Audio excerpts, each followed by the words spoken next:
I see, my name is Latoya Allen, and I see on the line we have Counselor Driscoll, Counselor Green, Counselor Hogan, Counselor White.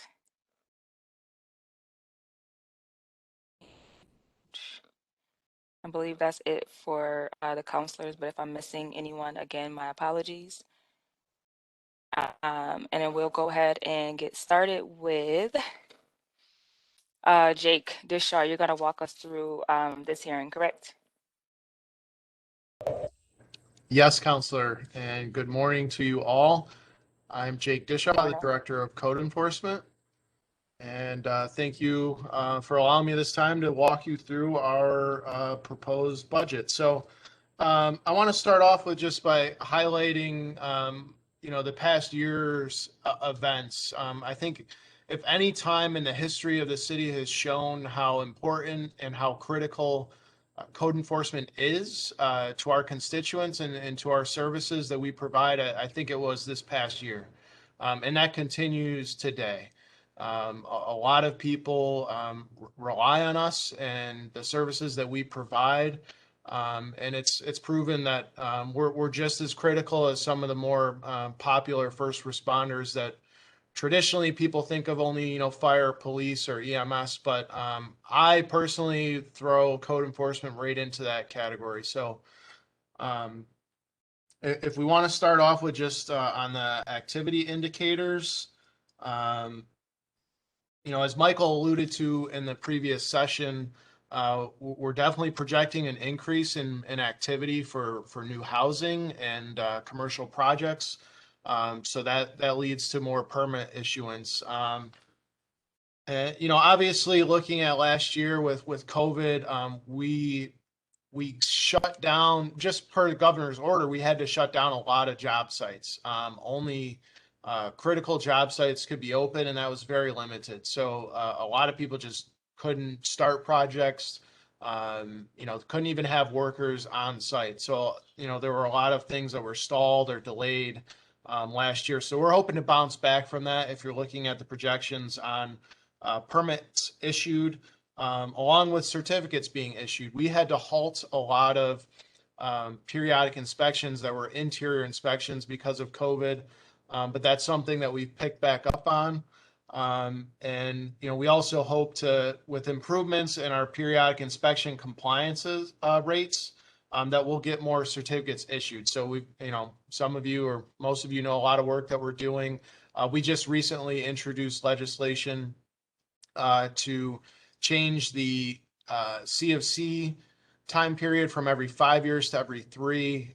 So that's going to nearly double our certificate of compliance certificates that we're issuing, and improve housing, and make sure that we're getting in these large apartment complexes more frequently than every 5 years. So all of that is pointing to an increase in all those certificate numbers. If we jump over to page 139 to continue that in the indicators, all that would also equal more inspections. So it's a hard estimation, but we think with more activity that we'll be able to achieve somewhere around the range of 80,000 inspections into next fiscal year, in conjunction with all of those permits and all those certificates and periodic inspections that I was speaking to. And the last item, rental registry, we do show an increase, just because we're doing a lot more to focus on that. We're not letting people opt out of interior inspections anymore. If we get an application where somebody opts out of an interior inspection, our rental registry office is calling the owner and the manager to start with. That's step one, in telling them that if we have to, we will seek a warrant. This isn't an end all. This doesn't mean we're never going to come inside. But also going through all the other changes that we implemented legislatively, with the collection of rents and the ability for landlords to not to be able to evict if they don't have a current rental registry certificate. So with all of that, we're seeing a big increase on the applications that are coming in. where people are letting us, the owners or landlords are consenting to the interior. So that's fantastic, and we think that'll allow us to significantly improve on our rental registry certificates. So I'll pause there. That's it for the indicators. If there's any questions, but all that points to an increase basically across the board. We hope to rebound, and I guess I'll use the word normalcy, but we hope to get back to where we were and beyond. Jake, with the increase in the inspections, do you see that you're going to have to increase your staff as far as hiring more inspectors? Yes, definitely. And we can jump into that next if we want to go to page 140. I can kind of highlight that. Um, the what you're going to see in front of you on page 140 is the fiscal year 21 and 22. But I want to point out 21 is really a roster. It shows 50 positions within the civil service, personal services line. But 7 of those were unfunded. So it's really flat from 21 to 22. Even though the roster last fiscal year showed 50, 7 of those were never funded and therefore never filled. What I'm putting in front of you, these are this includes funded positions that we are going to fill, that we need to fill. There's no other fluff. There's no other positions that we want listed as in the roster but unfunded. So the numbers are really flat. If you look at it, if you take the 7 away, it's really 43 to 43. Now, with that said, that's just getting us back to where we were, but we don't have that right now. We're down. We're probably, I believe we're at about 12 positions that we need to fill. Most of those have been posted. We've started interviewing. But back to your specific question around inspectors, we have to hire at least 6 inspectors right now. Those postings are out. We're going to start interviewing within the next few weeks and hopefully have them on board. So really looking forward to that. We've done a heck of a job with coverage being down that many, just trying to do the best we can. But bringing 6 new inspectors on, I mean, that's the most that I can recall in one year. So, that is a critical need and something that will definitely help us and connect to that inspection total number, Counselor, that you asked about. Does the inspector jobs, are these people that have to have experience in this work, or is it something that anybody can kind of apply for and just get training on the job? So there's 2 types. The housing inspector probably has some less qualifications walking in the door. But we're looking for people that have good customer service skills, that have might have some some experience with doing maintenance work or construction or inspection somewhere. But those are the people that are going to deal with tenant complaints, the rental registry inspections, your property maintenance things like trash and debris and overgrowth. Then there's the building inspector positions, which are a little more in detail, because then you start to get into permits and have to have some experience with electrical work and building construction. So it depends on which type. Jake, what is your again kind of ratio of qualified candidates for when you put it up? I mean, do you guys get an abundance of good applications, or are these jobs really hard to fill still? I think the housing inspector position will be one that we can fill rather easily. The building inspector position is becoming a little more difficult to fill based on the county minimum qualifications for that civil service title. Sometimes we're able to find people, but they don't live in the city, or people that are working in the construction field are making really good money right now. So we're seeing people, we used to be able to get people that didn't want to, swing a hammer for 50 hours a week, that wanted to come and, be an inspector. But that's becoming a little bit more challenging. But we've been able to connect the housing inspector to the building inspector promotionally through civil service. So we're looking to kind of take people on and give them a career pathway to, maybe start as a housing inspector, work for a few years, get some on the job training, and qualify promotionally to take the test to become a building inspector. So we've done that with a few people. It's a newer concept, something that was just started within the last year or so. But definitely exciting to see that we can keep people, train them internally, and advance them and keep them with us. So we hope that gives us some relief in filling the building inspector positions. Jake, you do a great job, and I probably deal with you as much as I deal with the city police department. And you're very responsive. Your team does a great job, but I'm a little confused about, you got 43 positions listed in this budget, right? But at least six of them are open, right? Yes. Okay, so you only have 37 then, right? I mean, right now is today. But before you had 50 positions, and you didn't have them all filled. What amount did you have at the most in the 2021 budget? How many people did you actually have filling those slots? More than the number you just gave, but so 7 of those were unfunded, so that gets you down to 43. But we had a couple employees take the early retirement, and then we had some employees leave for other opportunities outside the city. Unfortunately, we had one termination in there too. So I would say that drops you down to upper 30s range if I had to give you a number right now. What I'm trying to say is that, you're going to have you're going to hire 6 people, which I'm all for. It's going to take them probably a year to get their feet wet and know what they're doing, obviously. And these guys, I mean, I imagine these guys or women need to. These are all civil service positions, correct? They are, yes. So they're going to get appointed, and then they're going to have to pass the test.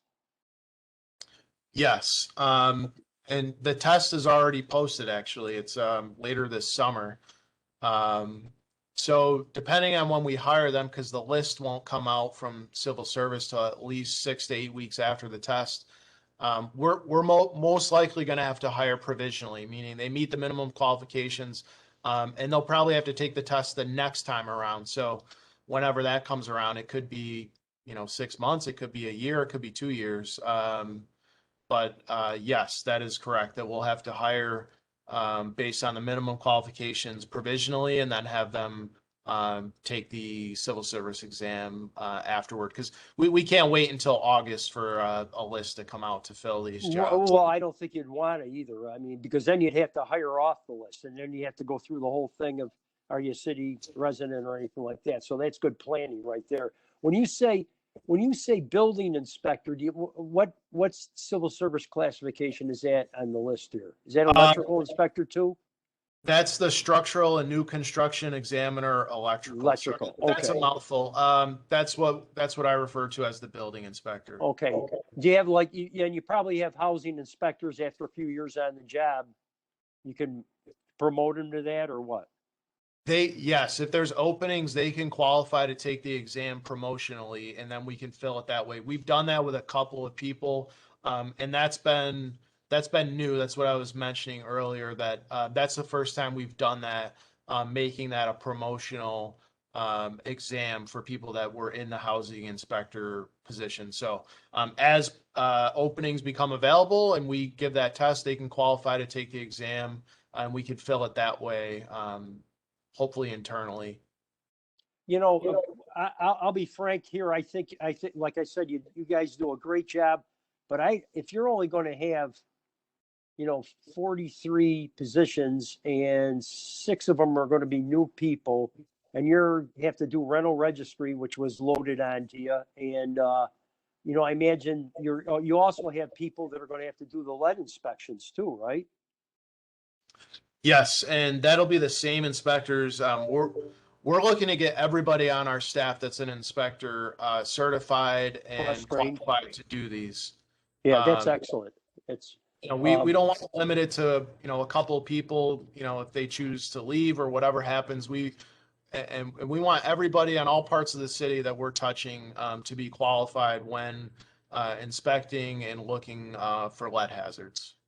see, just knowing how much work you do and how important the work is, I frankly think you're going to be I think you're still going to be understaffed. I'll make that.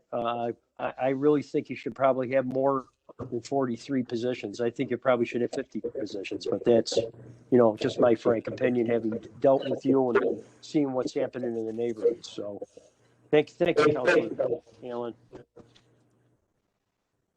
No problem. Okay. Continuing on to the bottom, and there are some temp services in there. The summer labor is what we call our summer crew. It's they help us with overgrowth and trash and debris. So that's that was actually one of the cuts that we haven't filled that. We did not fill that last year, so we're looking to get that back in the budget so we can have some additional help. Dealing with blight and overgrowth and trash and debris. And there's a bingo inspector listed in there, and I can get into this further. That's new. We're looking to do some transfer from a finance employee who's within the central permit office under codes as the licensing coordinator, always been in finance, is just shifting that title and that position and salary over to codes under the central permit office. So that's why that is added there as a temp service as part of our licensing, just to better coordinate and fit with where they're physically placed, but also where we, the city, send customers and constituents, which is at the central permit office. So it just makes logistical sense to make that shift. So that's why that's in there. If we want to fast forward to get into the numbers. Before you leave the Yes.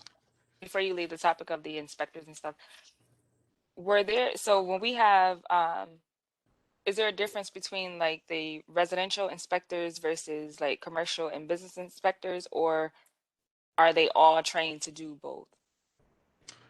So something we did last year is restructured where our commercial permit inspectors are working more out of the permit office. So we have commercial building inspectors that only do commercial permitting we have an HVAC inspector, two commercial electrical inspectors, and two commercial building inspectors. And they're the ones that go out in the field on these large, economic development projects and these large commercial building permits with fire prevention, with county plumbing, and they do all those inspections. But those inspectors are structural and new construction examiner. They're just given different tasks within our department. So then we have the other building inspectors, or official title of structural and new construction examiner electrical. They do all the residential permitting, the pools, the driveways, the decks, the porches, the residential remodels, new windows, stuff like that. They handle all that. And then we have the housing inspectors that do the rental registry, tenant complaints, property maintenance, exterior. But everybody does a little bit of everything. The housing people can't do permits. That's probably the one thing that they can't do. But for the building inspectors, that they're not excluded from working and citing overgrowth or trash and debris. So they definitely do some of that work as well. Okay, thank you. Jake, do you ever get the compliance figures as far as the fines and all that? Or do you I'm not sure I to, understand. like, So you mean well, no, I mean, like with I know the BAA is going to be is online, but I mean, when your guys cite, do you ever get the figures of people who pay their fines and who doesn't pay their fines? Because I know right now we're sort of stuck because we have an issue of putting fines onto taxes and things. Yeah, We do get some payments, but not as many as we would like. Obviously, and we could talk about this more tomorrow in Leah's hearing, but Oh, good, okay. the more avenues we have to directly charge that and put that on the taxes and issue the judgments, the more successful BA is going to be. We are getting payments from some, like surprisingly, it's a hot topic. Skyline, they paid a BAA fine, but didn't fix the violation. Still haven't. So we do get some of those. It's a bit surprising, maybe not for Skyline, but we not as much as we would like. So Perhaps the council should look at raising the fees. Thanks. I've been open to that. I think I think I said 500, and I think Director Rudd said make it 1,000. The key is we want to hold people accountable, and to some people maybe $100 or $150 fine. They'd rather pay that than spend a couple thousand to fix violations, so they take their chances. But it's something I'm open for, and if the council's interested in, happy to discuss that and introduce that somehow in the near future. Well, Absolutely. I would be on board with that. I mean, the BAA does is doing a good job with the fines. The only issue with the BAA is if they don't pay the fines, you can put a lien on the property. It's not like the housing court, which doesn't really, in my opinion, doesn't really address any of the problems at all. And also waste a lot of our codes department's time, because you have to go back and keep on reciting the same problem properties a lot of times. Right. You can't, the BAA can't issue a warrant, a bench warrant like the housing court can. So it's a conundrum, as they say, Jake.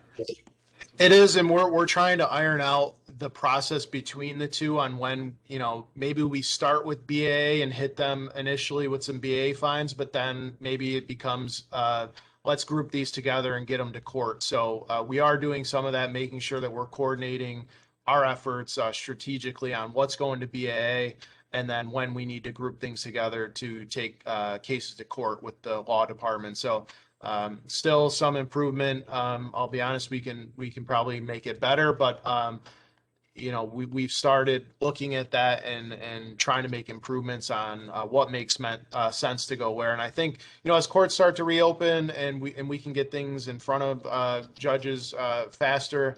And then I think we'll start with BA and take the more serious, egregious stuff to court. And if there's multiple cases, we'll group those together and take to court. So definitely headed in the right direction. I think we're seeing some positive results from doing that. Just before I got on this call, I got the last housing court calendar, the results for the last housing court calendar, and appalling as it usually is. Not much action. So good luck. Maybe we'll keep on trudging the happy road to destiny on this thing. So thank you, Jake. Thank you, Counselor. Counselor Allen, if that's it for that, I'd like to move forward to the numbers within the budget and kind of get into the math of it. Sure. So we'll start off with personal services and salaries. That's the civil service employees. Those are the CSEA union civil service employees. Essentially, that line is flat from what was adopted in 21 to reflect the positions that we highlighted previously. It's about a $30,000 increase, but that's basically due to the grade and step increases within each of those positions that fit within that civil service line. The second line is temporary services. That's the summer crew that we'd like to get started.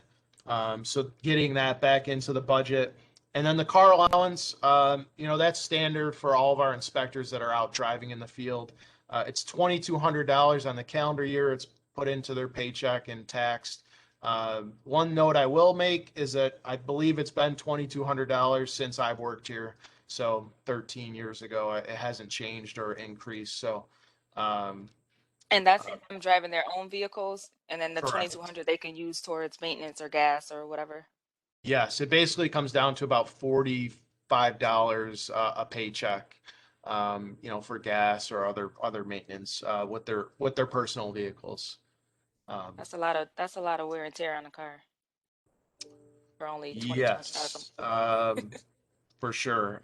We've had people damage rims and stuff like that, and it gets costly. They hit a pothole or something like that. But it's the way it's been, and for the most part, we make it work. So, but just to point out that that dollar amount per employee hasn't changed in a long, long time. So um, that's flat. That's actually less than what was proposed or adopted in FY21.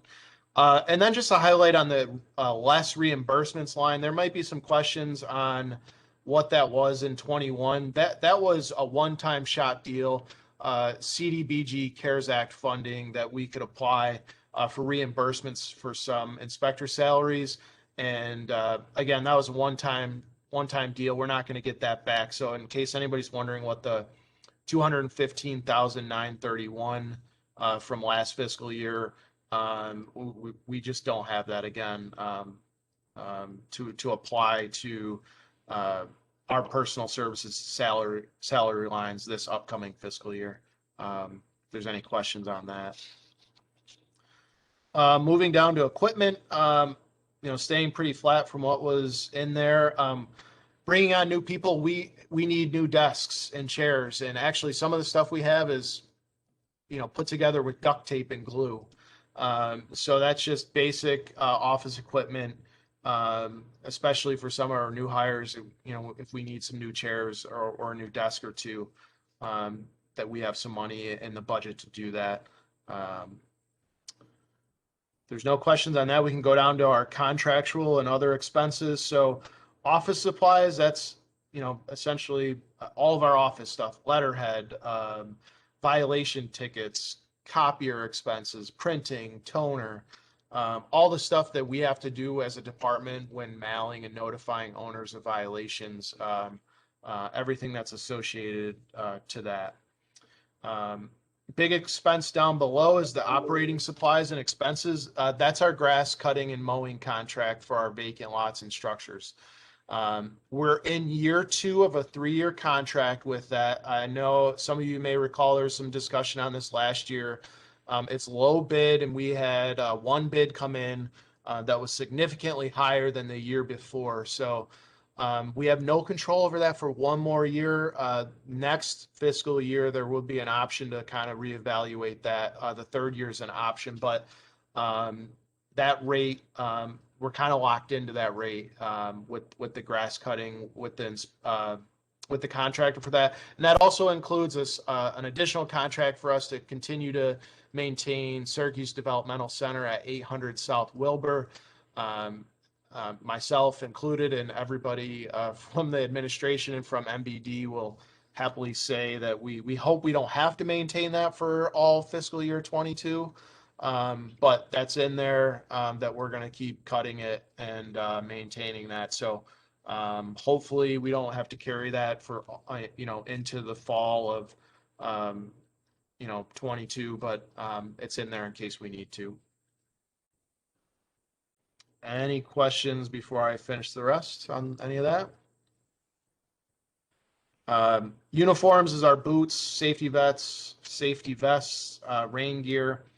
Professional services, that's our SURA line. So that includes salary for our management confidential and our executive line. So the supervisors like myself, assistant directors, the lead coordinator, the permit director, that's all included in that. Slight increase in that, again, because the management confidential employees are on a step increase. And so there's some increases there with along with longevity. We do have some staff within codes that have been here 10, 15 years. So longevity starts to kick in where they get some extra pay. There's also an increase in elevator permit review. We contract out for that with Peterson Guadagnolo, and there's been a need to increase that a little bit for elevator permit review. But we're still collecting the fees on those. It's just we need a little bit extra put towards that. And it also includes the lead dust wipe kits, which we had in the budget last year, but didn't get to it. So that stays in there for those. All of that is on the professional services line. The training is just for our conferences, our codes conferences, what our inspectors have to do to keep their training up, but also it's going to include more lead training for our staff and professional development, where if we have some opportunities to do some conferences with some staff, we're going to do that. And that's it. It also includes, again, taking the licensing coordinator position from finance to be a part of the permit office under this budget, which includes the bingo inspector and about $2,000 in equipment costs for printing and of licenses and whatnot. But this position's physically been within the permit office, so that's why that change is being made, that transfer. And that's it. I'd like to open it up for any other additional comments or questions.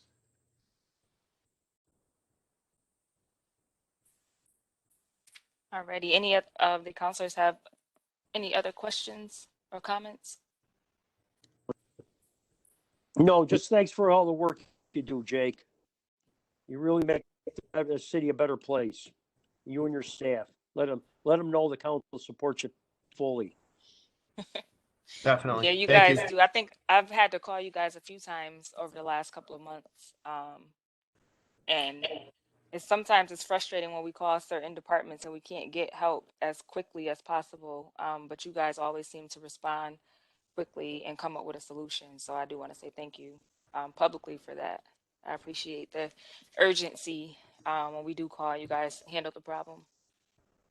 Yeah, Jake, I want to appreciate you for taking care of that Salina and Valentine issue. Appreciate you very much. Thank you all. That's what we're here for. I'll get in on the love fest too, Jake. You know, I appreciate you guys. You know, I send you a ton of emails. You guys are always great, and I really appreciate how hard you work. And I know the stress you take on because you take it seriously, you take it personally, and I appreciate it very much. Jake, you got guys some are love almost from a tied. Nottingham Bulldog. So just us corporate people. I may as well just wow. log off That's right now. something, man.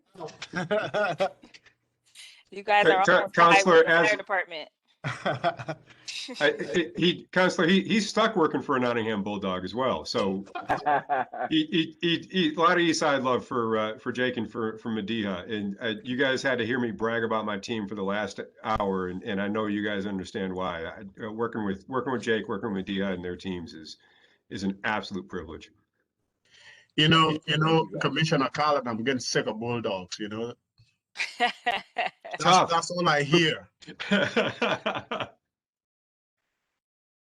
One last question, really quick, just on the permit process.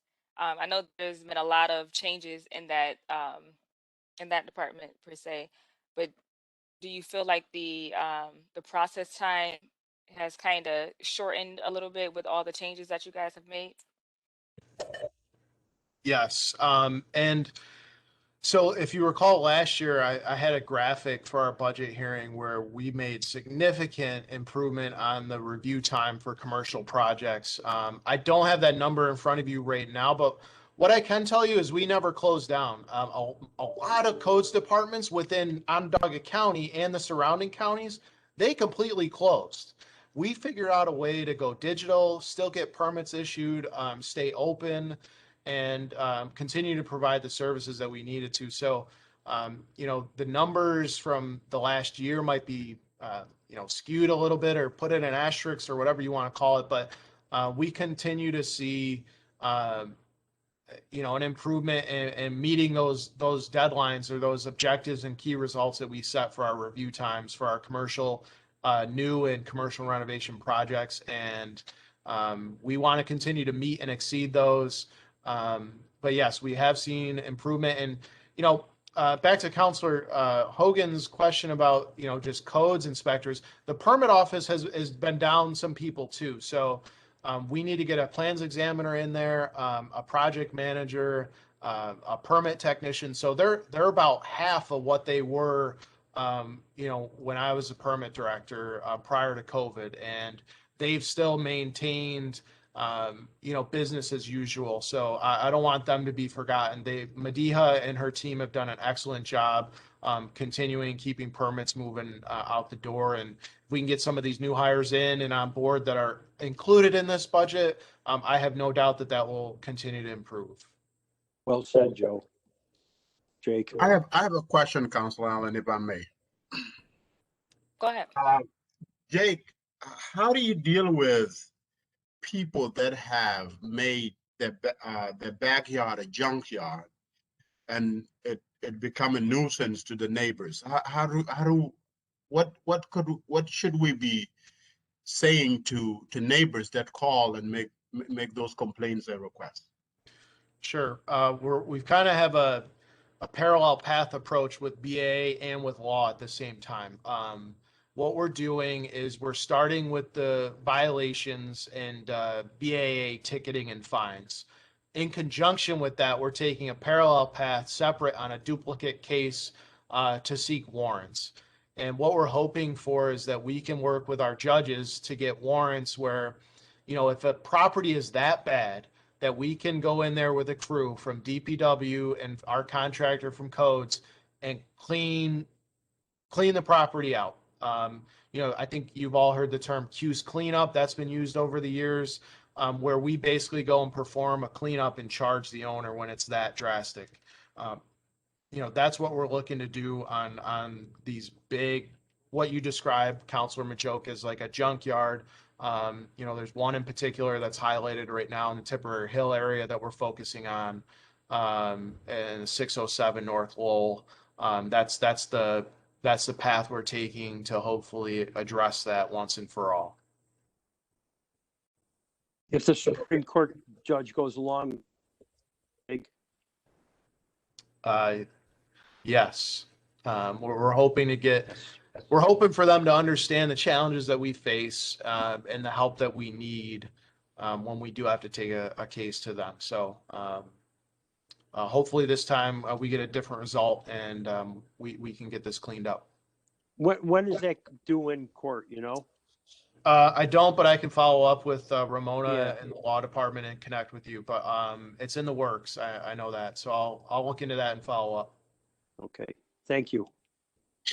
Also, Jake, I have always seen how Department of Public Works work very closely with code, especially on illegal set out and stuff like that. And then when they write tickets and stuff like that, is there a way that both the department communicate, especially for things that don't require writing ticket technically, but things that just require maybe more of a warning in a sense like that? It's there that communication, because I would assume that knowing how Department of Public Works folks go around neighborhood trying to pick up trash, I would think that they notice things.